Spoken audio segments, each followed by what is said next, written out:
The dual suns of Zura. 7 cast long shadows across the research station as Ethan Marshall adjusted his atmospheric filters. 6 months into his assignment on this harsh, alien world, and he still wasn't entirely comfortable with the dense, purple-tinged air. His lungs had adapted somewhat, but the filters made breathing easier during his excursions outside the pressurized habitat.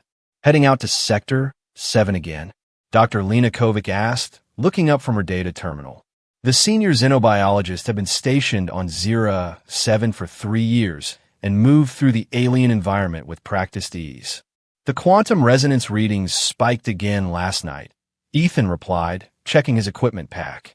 Something in that region is emitting biosignals unlike anything we've recorded elsewhere on the planet. If it's connected to the crystal formations. Just be careful, Lena warned. The weather satellites are showing atmospheric disturbances. And remember the cultural liaison's warnings about venturing too close to native settlements. Ethan nodded. Earth's relationship with the monarchy of Zira 7 was still new and fragile. Scientists were allowed to establish research stations, but interactions with locals were strictly regulated. The Ziran royal family had only recently permitted outsiders to study their world, with its unique ecosystem and the mysterious crystal energy formations that seemed to respond to biological signatures. I'll stay clear of settlements, he promised. Just collecting data today. The landscape outside the station stretched in undulating purple-green plains. Zira 7's twin suns, one golden, one with a reddish tinge, created complex patterns of light and shadow across the terrain. Crystalline growths jutted from the ground at irregular intervals, some as tall as Ethan himself, others barely breaking through the soil. They pulsed with a soft blue glow that intensified as he approached with his scanner. His research focused on these crystals and their apparent connection to Ziran biology. Initial findings suggested the indigenous species had evolved alongside these formations, developing cellular structures that resonated with the crystal frequencies. It was unprecedented bioharmonic evolution, possibly the scientific discovery of the century if his theories prove correct. The path led Ethan toward a ridge overlooking a small valley. His scanners detected stronger energy signatures ahead. As he crested the hill, he froze at the unexpected sight below. Smoke rose from what appeared to be a small Ziran settlement. Several dome-shaped structures of woven fibers and crystalline supports. But instead of the ordered calm he'd observed in other villages from a distance, this one was in chaos. Structures lay broken and burning. Movement caught his eye as several humanoid figures in dark armor retreated over the far ridge, leaving destruction in their wake. Protocol dictated he should retreat and report the incident. Interfering in local affairs could jeopardize the entire scientific mission. But as Ethan turned to leave, a sound stopped him, a small, frightened cry coming from the settlement below. Against his better judgment, Ethan scrambled down the slope toward the source of the sound. Near a partially collapsed structure, he found a small Ziran child huddled beneath fallen debris. She couldn't have been more than 5 or 6 by Earth standards, though he knew Zirans aged differently. Her skin had the characteristic pale blue tint of her species, with faint crystalline patterns visible beneath the surface. Her eyes, wide with fear, were an intense violet that seemed to glow slightly in the shadows. "It's okay," Ethan said softly, knowing his translator would convert his words to the musical Ziran language. "I'm not going to hurt you." The child shrank back, clearly terrified. A trickle of luminescent blue fluid, Ziran blood, ran from a cut on her arm. The wound didn't appear serious, but the girl was clearly in shock. "I'm Ethan," he continued gently, slowly extending his hand. "I want to help you." After a moment's hesitation, the small girl reached out with a trembling hand. As their fingers touched, Ethan felt a curious, tingling sensation, almost like a mild electric shock. The girl seemed to feel it too, her eyes widening further. "Serena," she whispered in response, the translator converting her melodic speech. Scanning the devastated settlement, Ethan saw no survivors. The attackers had been thorough. He couldn't just leave the child here alone. "Serena," I need to take you somewhere safe, he explained, carefully lifting her from the rubble. I'm going to carry you to my research station. We have medical supplies there. She didn't resist as he picked her up. If anything, she clung to him more tightly, burying her face against his shoulder. Her small body trembled, and Ethan felt an unexpected surge of protectiveness. The journey back to the station took longer with Serena in his arms. Twice he had to stop and hide when his scanner detected movement nearby. By the time the research station came into view, the smaller sun was setting, casting everything in an eerie red glow. Dr. Kovic's reaction when Ethan entered the airlock with the Xiran child was predictably explosive. "Have you lost your mind?" she hissed, helping him settle the girl onto a medical examination table. "Do you have any idea what you've done?" "Direct contact with natives without authorization. With a child, no less. I found her in a devastated settlement," Ethan explained, not taking his eyes off Serena as Dr. Kovic gently cleaned the wound on her arm. There was no one else. It looked like some kind of attack. "Armed conflict between settlements isn't unheard of," Dr. Kovic said grimly. "But you should have alerted the authorities, not brought her here. The cultural liaison is going to have a fit." As if summoned by her words, the station's communication system chimed. The stern face of Narum, their Xiran cultural liaison, appeared on the screen. "Dr. Marshall," the Xiran official said, his voice carrying the musical quality typical of his species despite the grave tone. "Our sensors detected your movement from the attacked settlement to your research station. You are carrying a survivor, a young girl," Ethan confirmed. "She's injured, but not seriously. I couldn't leave her there." Narum's expression shifted, crystalline patterns beneath his blue skin glowing more intensely, a sign of strong emotion among Xirans. "This is unexpected. The child's biometric signature has been identified. You must keep her at your facility for now. I will arrive shortly with the necessary authorities to address this situation." The screen went dark before Ethan could ask any questions. "Well, that didn't sound ominous at all," Dr. Kovic muttered, completing her treatment of Serena's wound. The child had remained silent throughout, watching them with those luminous violet eyes. Ethan found a blanket and wrapped it around Serena's shoulders. "Are you hungry?" he asked gently. She nodded slightly, and Dr. Kovic reluctantly prepared a meal from their supply of Xiran food stocks, kept on hand for visiting officials. 3 hours later, Narum arrived with 2 other Xirans dressed in elaborate ceremonial attire. Their presence immediately set the station's human staff on edge. Such high-ranking officials had never visited before. "Dr. Marshall," Narum began formally, "I must inform you of the consequences of your actions today. The child you rescued is Serena of the Xiran royal bloodline. By saving her life and bringing her under your protection, particularly by keeping her safe for 3 Xiran cycles, you have, according to our most ancient laws, initiated the sacred adoption ritual." "The what?" Ethan asked, looking between Narum and the still silent Serena, who sat clutching her blanket. "Our laws are clear," one of the officials stated, crystalline patches glowing beneath blue skin. "The life savior of a royal child who provides sanctuary beyond 3 cycles becomes, in all legal and spiritual aspects, the child's guardian. You have adopted Princess Serena according to our most sacred traditions." Ethan felt the blood drain from his face. "There must be some misunderstanding. I was just helping her. I didn't intend to." "Intention is irrelevant," the second official interrupted. "The bond has already begun forming. Observe." He gestured towards Serena, who had moved closer to Ethan. The faint crystalline patterns beneath her skin seemed to pulse in rhythm with her heartbeat. As Ethan watched in shock, he noticed a similar, much fainter pattern had appeared on his own hand where he had first touched her.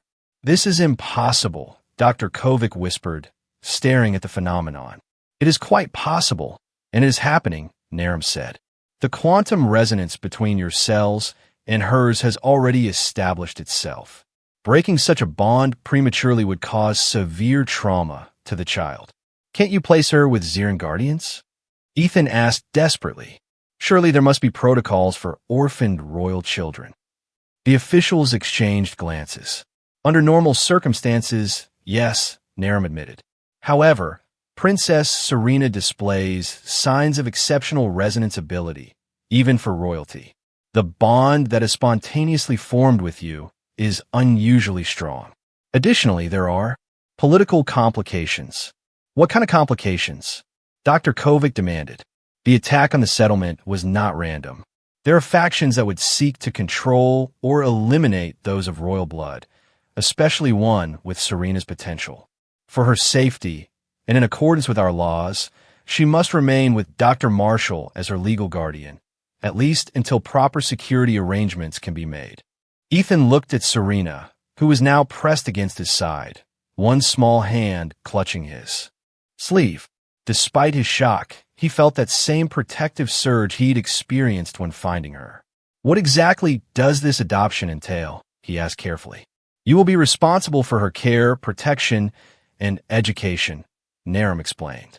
You must learn our ways to properly guide her development, particularly regarding her energy resonance abilities. And if I refuse? The crystalline patterns on the official's skin flared brightly. Refusal would constitute a grave violation of our most sacred laws. The consequences would include immediate expulsion of all Earth personnel from Zira, 7, and cessation of all scientific cooperation between our worlds. The implication was clear. Years of careful diplomacy, scientific research, and billions in funding would be lost. Earth's governments would hold Ethan personally responsible. The embassy will be notified, Dr. Kovic said firmly. Earth authorities should be consulted before. They already have been, Naram interrupted. Your superiors recognize the delicacy of this situation and have provisionally authorized Dr. Marshall to accept guardianship, while diplomatic channels address the long-term implications. Ethan felt trapped. Looking down at Serena, he saw not just a political complication, but a frightened child who had lost everything. I'll do it, he said quietly. Temporarily, at least. Naram nodded, seeming relieved. There's one other matter you should be aware of, he added. Ziran familial law states that if a biological parent comes forward after an adoption has been performed, the adopter must either relinquish all claims to the child or formally unite with the parent to maintain the family's energy balance. Unite, Ethan repeated. What does that mean exactly? In your terms, marriage, Naram said simply. But such cases are exceedingly rare. Princess Serena's mother, Lady Yashera, has been missing for some time. She was of high royal lineage, exiled during political upheaval. The likelihood of her reappearance is minimal. As the officials prepare to leave, one of them handed Ethan a small crystal device. This contains the basic legal and cultural information you will need. A royal tutor will visit regularly to assist with the princess's education. We will arrange for suitable accommodations to be added to your research station. After they departed, Dr. Kovic turned to Ethan, her expression a mixture of disbelief and resignation. So, she said dryly, parenthood. Not exactly what you expected to discover on Zura 7, was it? Ethan looked down at Serena, who had fallen asleep against him, exhausted by the day's trauma. The faint crystalline patterns on his hand pulsed gently in sync with hers. Not exactly, he admitted, but I couldn't have left her there. No, Dr. Kovic conceded, her expression softening. You couldn't have. But Ethan, be careful. There's something they're not telling us about this situation. That attack, the political complications Nara mentioned. I think you've just been pulled into something much bigger than a simple adoption. Ethan nodded grimly, gently stroking Serena's hair. I know, but right now, she needs protection. Everything else we'll figure out as we go. He didn't realize then just how complicated things would soon become. The next 2 weeks brought dramatic changes to Ethan's life and the research station. A separate living quarter was hastily constructed, connected to the main facility, but designed with Ziran environmental preferences.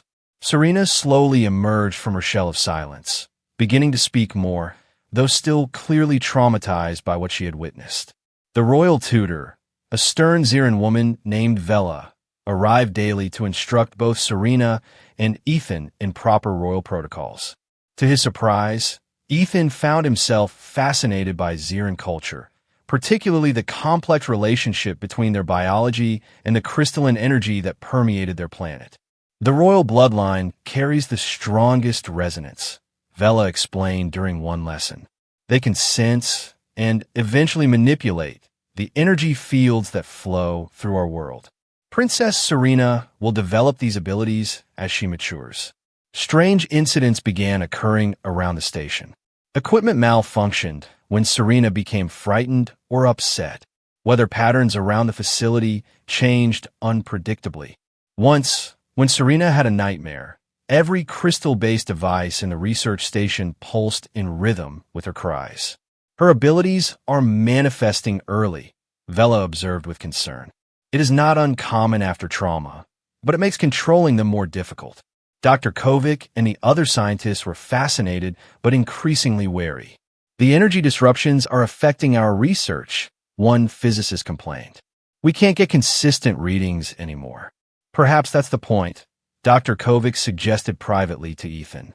Have you considered that saddling our lead researcher with a royal child might be a convenient way to hamper our progress in understanding Ziran crystal energy? Ethan had considered it, but watching Serena carefully arrange her collection of small crystals in the living area they now shared, he couldn't see the child as part of some elaborate conspiracy. I think there's more going on here than scientific sabotage, he replied. The way Naram and the officials reacted when they identified her, they seemed genuinely concerned for her safety. The crystalline patterns that had appeared on Ethan's hand the day he rescued Serena had spread slightly up his wrist. Vela assured him this was normal for an adoptive parent of a royal child. The resonance creates a bond, she explained. It allows you to sense her emotions, eventually her thoughts. It helps protect the child. Ethan had indeed begun experiencing flashes of Serena's feelings. Fear when thunder rattled the station, contentment when he read her stories from Earth, curiosity about his research. The connection was both unsettling and strangely comforting. It was during a routine morning, with Ethan analyzing data while Serena practiced writing Ziran's script under Vela's supervision, that everything changed. The station's security system chimed, indicating an unscheduled visitor had been granted access by Ziran authorities. Moments later, the main door slid open to reveal a striking female figure. She was unmistakably Ziran, with a characteristic blue skin, but hers had an almost luminescent quality. Intricate crystalline patterns covered much of her visible skin, glowing with intense blue-green energy. Her hair, unlike the white or pale blue of most Zirans Ethan had encountered, was a deep azure that seemed to shimmer with its own light. But most remarkable were her eyes, a brilliant violet that matched Serena's exactly. The moment she stepped into the room, every crystal in the facility pulsed with light. Serena looked up from her studies, eyes widening in recognition and disbelief.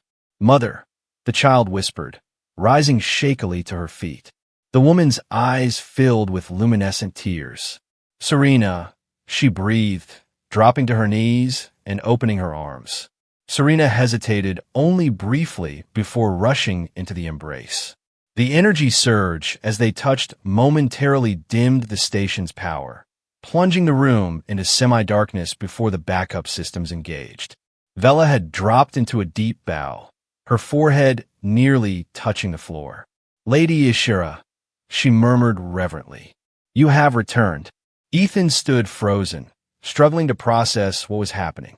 This was Ishira, the missing mother Naram had mentioned, whose reappearance had been deemed minimal. The exiled royal whose existence complicated his guardianship of Serena in ways he was only beginning to understand.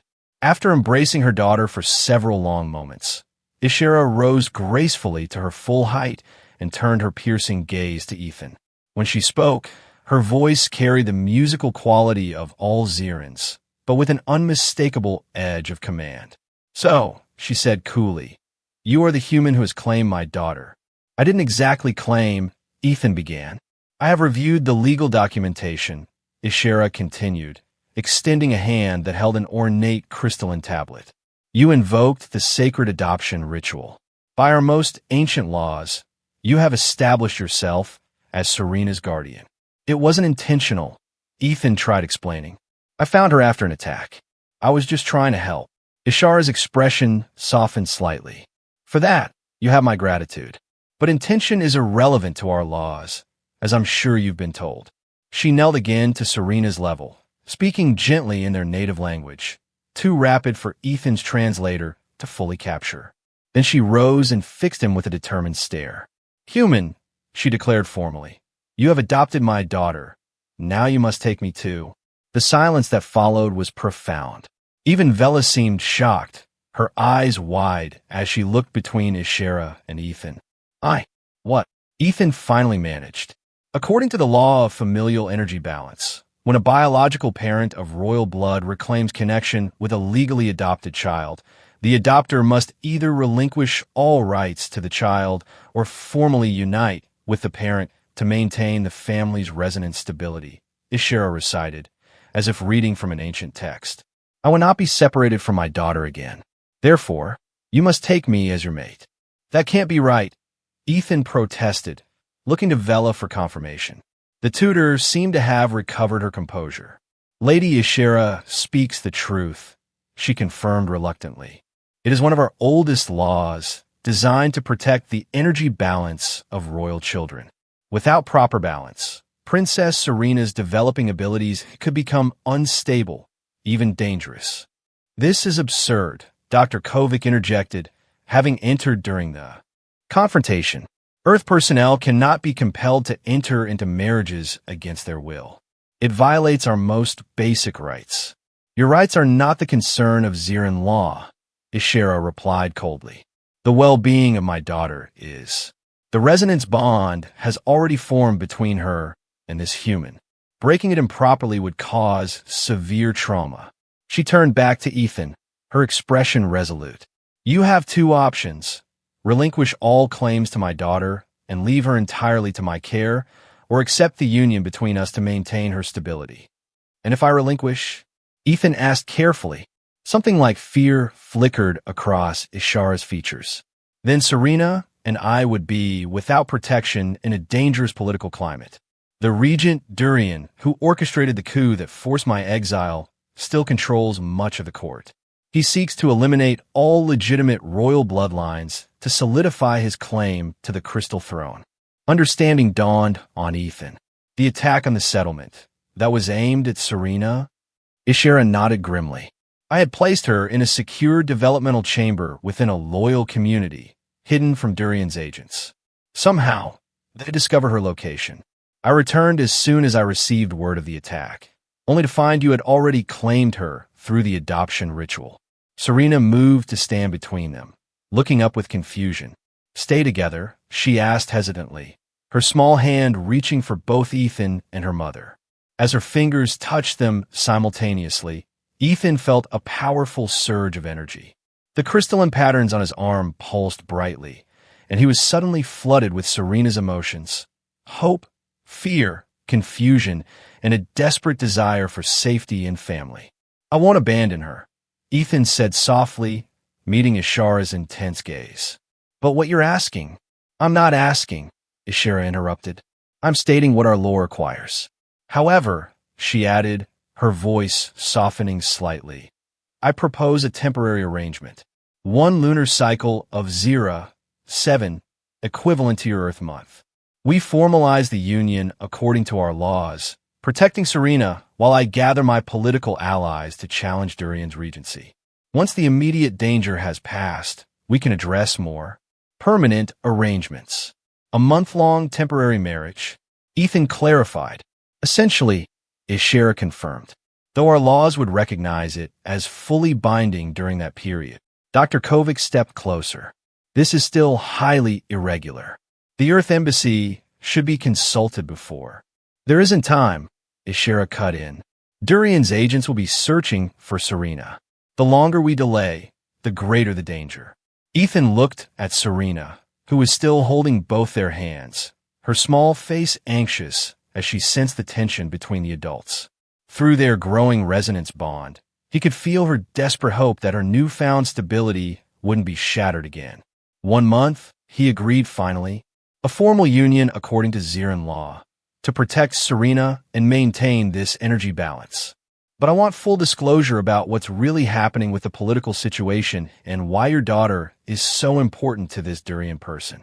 Relief visibly washed over Ishera, the crystalline patterns beneath her skin glowing more intensely. Agreed, she said, and you will have it. The ceremony must be performed immediately. The wedding ceremony, if it could be called that, was conducted in the station's main research lab that very evening. Naram arrived with 2 royal clerics who performed the ritual, which involved elaborate invocations in ancient Zirin and the exchange of crystalline bands that adhered directly to their skin, integrating with the energy patterns already forming. Dr. Kovic stood as Ethan's witness, her expression oscillating between scientific fascination and deep concern. The Earth Embassy is going to have a field day with this, she muttered as the clerics completed the ritual by connecting Ethan and Ishara's banded wrists with a glowing energy field. By the ancient laws of resonance and the authority of the Crystal Throne, this union is sealed, the senior cleric proclaimed. The familial energy triad is balanced. As if to confirm his words, the crystalline patterns on Ethan's arm expanded visibly, matching a similar pattern that now connected Serena and Ishera. For a brief moment, all 3 patterns pulsed in perfect synchronization, and Ethan felt a disorienting rush of awareness. Not just of Serena's emotions now, but a faint echo of Ishara's as well. The living arrangements were awkward at best. The Zirin design quarters were expanded to accommodate Ishera, but space was still limited. Serena, at least, seemed happier than Ethan had seen her since a rescue, delighted to have both her mother and her new guardian together. Ishera maintained a regal distance despite their forced proximity. She spent hours instructing Serena in royal protocols and the fundamentals of energy manipulation, interspersed with urgent communications on a secure crystalline device she had brought. My supporters are gathering, she informed Ethan on the 3rd evening. But Durian's influence is extensive. He controls much of the military and has convinced many nobles that the old royal line is genetically unstable, a clever way to discount my claim to the throne. Why is Serena so important to him? Ethan asked. She's just a child. Ishara's expression grew grave. Because of her unique resonance signature. Have you noticed how the crystals respond to her emotions? How weather patterns shift when she's distressed? Ethan nodded. The connection had been impossible to miss. The Crystal Throne, the seat of power for our monarchy, requires a specific resonance frequency to activate its full potential.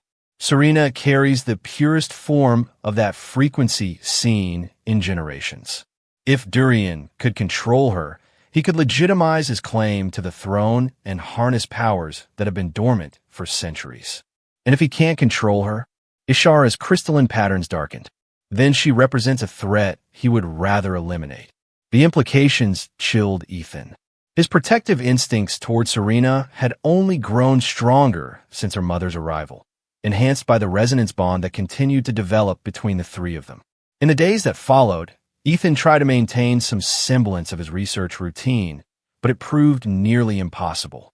The proximity to 2 royal Zirins was affecting all the equipment, providing unprecedented data but making controlled experiments challenging. He was analyzing a particularly interesting energy signature when a breakthrough occurred. The pattern matched frequencies he had recorded from Serena during her lessons with Ishera, but amplified exponentially. This is it, he murmured, excitement building. The resonance key. Working through the night, Ethan mapped the correlation between Serena's unique biological signature and the crystal formations across Zira 7. The data confirmed what Ishera had implied. Serena's resonance frequency matched exactly with readings from the ancient crystal throne chamber in the abandoned royal palace. You should rest. Ishara's voice came unexpectedly from behind him. She had entered the lab silently, wearing a simple sleeping robe that somehow managed to look regal. I found something important, Ethan said, gesturing to his displays. The resonance pattern, it's not just similar, it's identical. Serena doesn't just respond to the crystal throne, she's somehow tuned to the same fundamental frequency. Ishera studied the data, surprise evident in her expression. How did you isolate this? Our scientists have tried for generations to quantify the throne's resonance. Earth technology approaches energy differently, Ethan explained. We look for patterns rather than trying to manipulate them directly. The correlations were there in the data, just waiting to be recognized. For the first time since her arrival, Ishara looked at him with something approaching respect. This could be valuable information for when we reclaim the palace.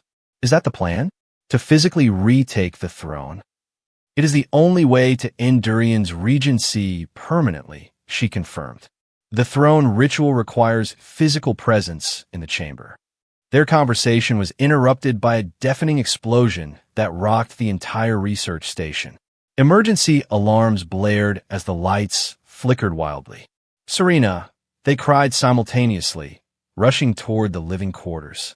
They found her huddled in her sleeping chamber, eyes wide with terror. Bad men coming, she whispered as Ethan gathered her into his arms. Through their bond, he could feel her panic and the memory of the earlier attack that had destroyed her previous home. Station perimeter breach in sectors 3 and 5, the automated security system announced.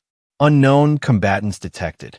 Durian's mercenaries, Ishara hissed, her hand moving to a concealed weapon at her side. They found us. Dr. Kovic appeared in the doorway, face streaked with blood from a superficial cut. We need to evacuate. They've disabled the main power core and communications. The emergency shuttle is our only option. The journey to the shuttle bay became a desperate battle. Mercenaries in dark armor similar to those Ethan had glimpsed during the settlement attack had infiltrated the station. They moved with military precision, clearly searching for specific targets. Ishara revealed herself to be a formidable fighter, her weapon, a crystalline blade that channeled energy through it, cutting down 2 attackers who blocked their path.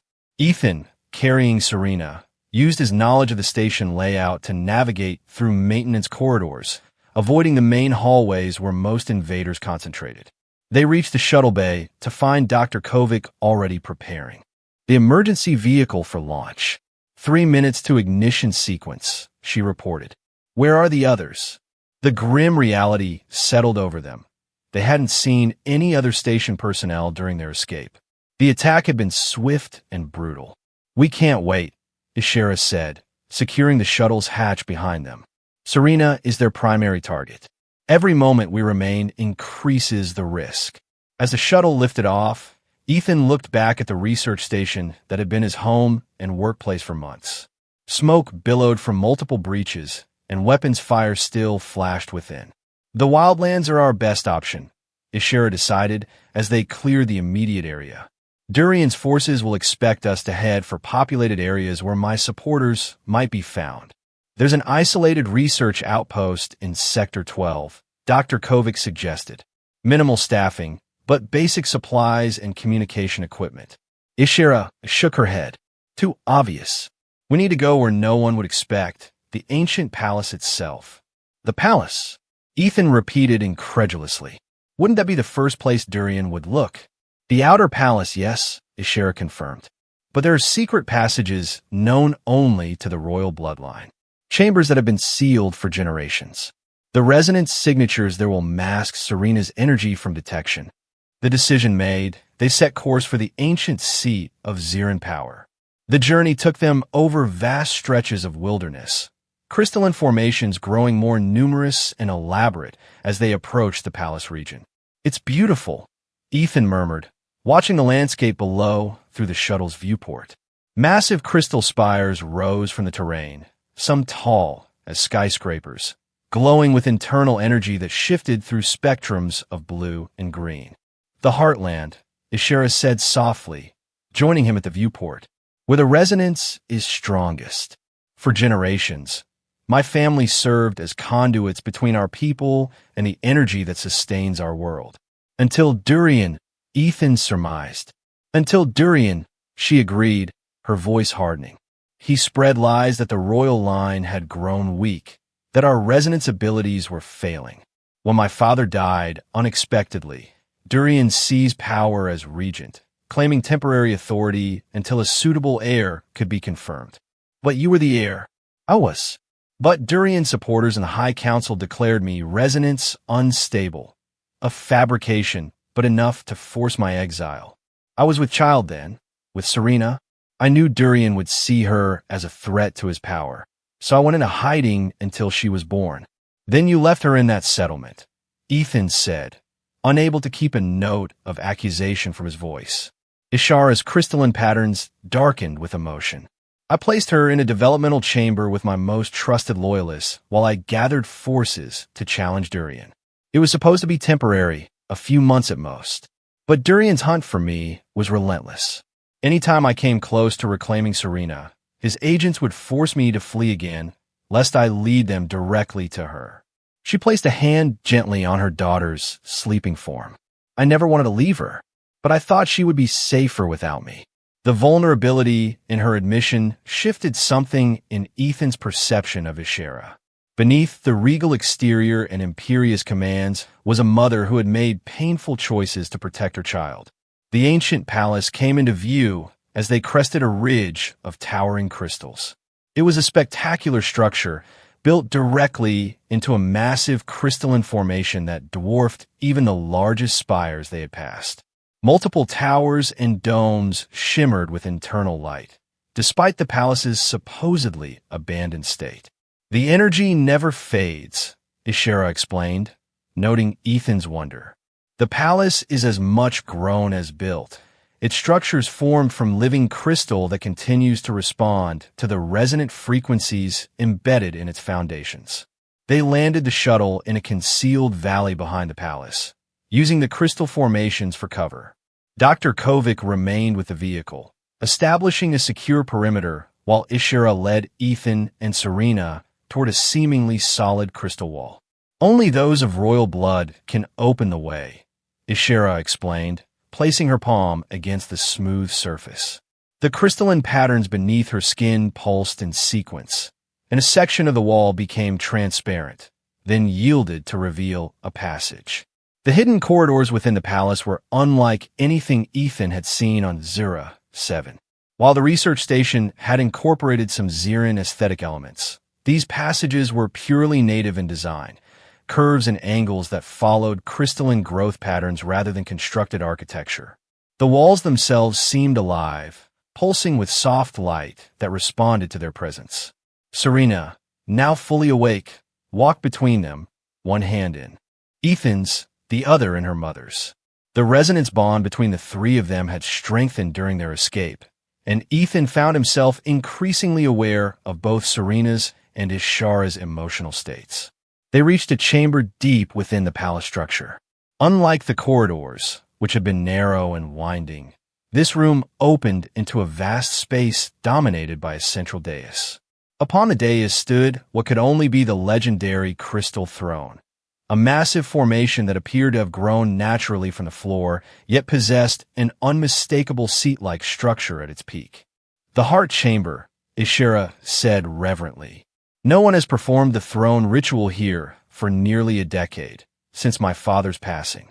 Ethan felt a strange resonance emanating from the throne, like a subtle vibration just beyond hearing. Through their bond, he sensed Serena's reaction. Fascination mingled with innate recognition, as if she somehow knew this place despite never having been here before. What exactly is this throne ritual? Ethan asked, unable to tear his eyes from the massive crystalline structure. It is how the monarch connects with the planetary energy grid, Ishara explained. The crystal throne serves as a conduit, allowing the ruler to sense imbalances, guide growth patterns, even influence weather systems to protect our settlements from the worst atmospheric disturbances. Without a proper connection, the systems grow chaotic as they have under Durian's regency. She approached the throne cautiously, the patterns beneath her skin brightening. But Durian cannot fully activate the throne. His resonance signature is incompatible. He has used artificial amplifiers to establish a minimal connection, but it is damaging the entire network. And Serena can fix this? Ethan asked skeptically, looking at the small child who now examined a cluster of smaller crystals growing near the chamber's wall. Not alone, Ishara replied. The ritual requires balance, the royal triad. Mother, child, and father. Ethan finished, understanding dawning. That's the real reason for this marriage. You need me to complete the trio for the throne ritual. Ishara's expression softened. I needed you initially for Serena's protection and stability. The bond you formed with her is genuine. Your resonance signatures harmonized naturally. But yes, now that we are here, your role becomes more crucial.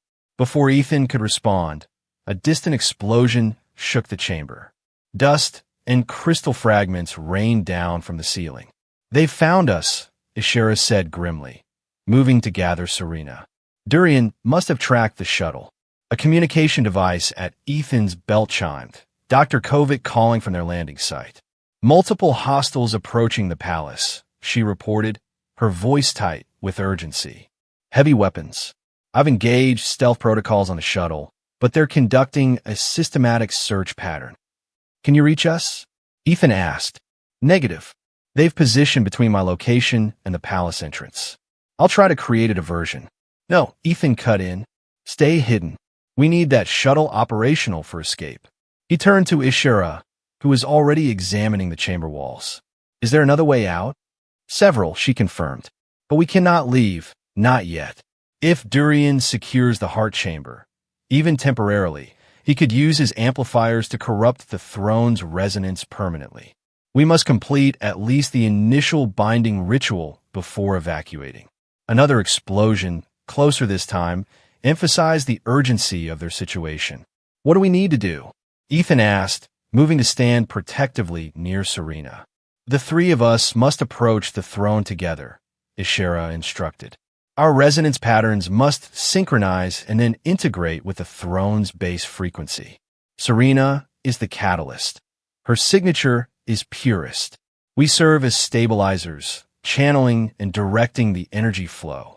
It sounded like mysticism to Ethan's scientific mind, but he had witnessed enough of Xeris 7's unique properties to withhold skepticism.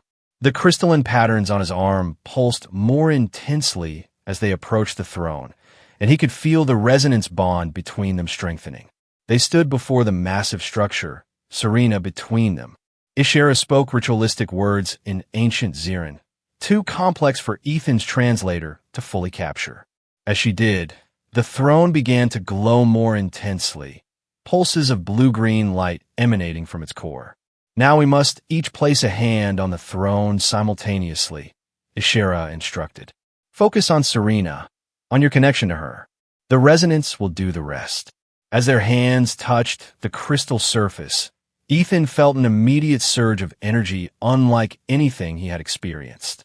The crystalline patterns on his arm expanded rapidly, covering his entire forearm and continuing upward. Through the resonance bond, he sensed Ishara and Serena with startling clarity, not just their emotions now, but fragments of thoughts, memories, sensations. The throne's glow intensified, spreading outward through the floor and walls. Ethan glimpsed, through some perceptual shift he couldn't explain, energy pathways extending from the heart chamber throughout the palace, then farther, across the landscape, connecting with the crystal formations they had passed during their journey. Just as the ritual seemed to be stabilizing, the chamber doors exploded inward. Durian himself stood in the shattered entrance, flanked by armored guards. Unlike most Xerans Ethan had encountered, the regent had artificially augmented his natural crystalline patterns with metallic implants that pulsed with an unsettling reddish light. "How touching," he sneered, his voice carrying none of the musical quality typical of Xerans. The exiled princess returns with her half-breed child and alien mate. A perfect tableau of desperation. Ishara stepped forward, positioning herself between Durian and the throne. "Your regency is ended, Durian. The throne recognizes its true heirs." "The throne recognizes power," Durian countered, activating some device at his wrist. The metallic implants in his skin flared brighter, and Ethan felt a discordant resonance attempting to override the harmonization they had begun. Serena cried out in pain, dropping to her knees as the conflicting resonance patterns clashed. Through their bond, Ethan felt her distress as if it were his own. "Stop," he shouted, instinctively moving to shield the child. "You're hurting her." "The child is an aberration," Durian declared coldly. "Her resonance is too strong, too pure. She represents a return to the old ways, tradition that has kept our civilization stagnant for millennia." He gestured to his guards. "Secure the throne chamber. Take the child alive if possible, but the adults are expendable." The guards advanced, weapons ready. Ishera drew her crystalline blade, its edge glowing with concentrated energy. Ethan, with no weapon and limited combat training, felt helpless until he noticed something remarkable. Where his hand still touched the throne, the crystal structure had partially conformed to his grip, as if molding itself to him. Acting on intuition rather than knowledge, he focused on that connection, mentally projecting protection for Serena and Ishera. To his astonishment, a section of crystals separated from the throne, forming a shield-like structure over his arm. It vibrated with the same frequency that had begun harmonizing during their interrupted ritual. The battle erupted in chaos. Ishera moved with grace and deadly precision, her blade cutting through the guard's armor with ease. Ethan, discovering that his crystalline shield could absorb and deflect energy weapons, positioned himself to protect Serena while she remained connected to the throne. "Continue the harmonization," Ishera called to him between strikes. "If Serena can complete the initial binding, Durian's amplifiers will be neutralized within the chamber." Understanding the stakes, Ethan returned to Serena's side, placing his shield-covered arm around her protectively while maintaining contact with the throne. He focused on their bond, mentally encouraging her to resume the resonance pattern Ishera had initiated. Slowly, painfully, Serena's crystalline patterns began pulsing in rhythm again. The throne responded, its glow intensifying once more. Durian noticed immediately, his augmented features contorting with rage. "No," he snarled, abandoning caution to charge directly toward them, some kind of disruptor device clutched in his hand. Ishera intercepted him, her blade clashing against his arm-mounted weapon. Energy sparked between them, their crystalline patterns flaring with opposed frequencies. "Finish it," she shouted to Ethan and Serena. "Complete the binding." Through their strengthening bond, Ethan understood what was needed. He guided Serena's hand more firmly against the throne surface, adding his own opposite hand to create a circuit. The resonance built rapidly, the chamber filling with harmonic light that pulsed from blue to green to violet. Durian broke free from Ishera's engagement, lunging toward the throne with his disruptor raised. Time seemed to slow as Ethan shifted his crystal shield to intercept the attack. The disruptor made contact with the shield, and then something unexpected happened. Instead of disrupting the resonance, Durian's device was absorbed into the crystalline structure. His augmented implants flared painfully bright, then went dark as the throne's resonance overrode and neutralized his artificial amplifiers. He collapsed to his knees, suddenly looking older and frilier, his technological advantages stripped away. The remaining guards, witnessing their leader's defeat, hesitated. That moment of uncertainty was all Ishera needed. Her blade flashed once more, not to kill but to disarm, forcing the guards to retreat toward the shattered doorway. "Surrender, Durian," Ishera commanded, her voice carrying the weight of royal authority. "Your regency is ended. The throne has chosen its successor." Durian glared at her with hatred, but without his amplifiers, he had lost his primary advantage. "You think returning to the old ways will save our people?" he spat. "The galaxy advances while we remain tethered to crystals and resonance mysticism. I offered progress. You offered corruption," Ishera countered. "Technology without understanding, power without harmony. The throne rejected you because your vision was fundamentally incompatible with Zira's nature." As if confirming her words, the throne's glow stabilized into a steady, pulsing rhythm. The crystalline shield on Ethan's arm gradually reabsorbed into the main structure, while the patterns on his skin settled into a permanent-looking design that matched complementary patterns on both Ishera and Serena. Guards loyal to Ishira, summoned through some communication Ethan hadn't witnessed, arrived to secure Durian and his remaining forces. The heart chamber, damaged during the conflict, began a self-repair process, crystal formations growing to seal breaches and restore structural integrity. In the relative calm that followed, Ethan found himself sitting on the chamber floor, exhausted beyond measure. Serena climbed into his lap, her small arms wrapping around his neck. Through their bond, he felt her relief and gratitude, but also concern for him, for her mother, for what would come next. Ishira joined them, setting aside her blade to place a gentle hand on Ethan's shoulder. "You fought well," she said softly. "Few outsiders have ever manifested a throne bond, even temporarily." "I didn't exactly know what I was doing," Ethan admitted. "Perhaps that was why it worked," Ishira suggested. "You responded instinctively to the resonance, without preconceptions or learned limitations." Her expression grew serious. "The binding ritual is incomplete, but it has established enough stability to secure Serena's position as heir. For that, our people will be forever grateful." "And now?" Ethan asked, dreading the answer somewhat. With the immediate danger past and Durian captured, the purpose of their temporary marriage seemed fulfilled. "I suppose our arrangement has served its purpose." Something flickered in Ishara's expression. Uncertainty, perhaps, or an emotion Ethan couldn't quite identify through their still-developing bond. "The lunar cycle has not yet completed," she said carefully. "Our union remains binding under Ziran law. But you've reclaimed your position," Ethan pointed out. "You don't need the political protection anymore." Serena looked up at them both, her violet eyes wide with apprehension. Through their bond, Ethan felt her fear of separation, of losing the stability she had only recently found. "There is much still to be done," Ishira said, avoiding his direct question. "Durian supporters must be identified and contained. The throne's resonance must be fully stabilized. And Serena," she stroked her daughter's hair affectionately, "Serena needs continued guidance in developing her abilities."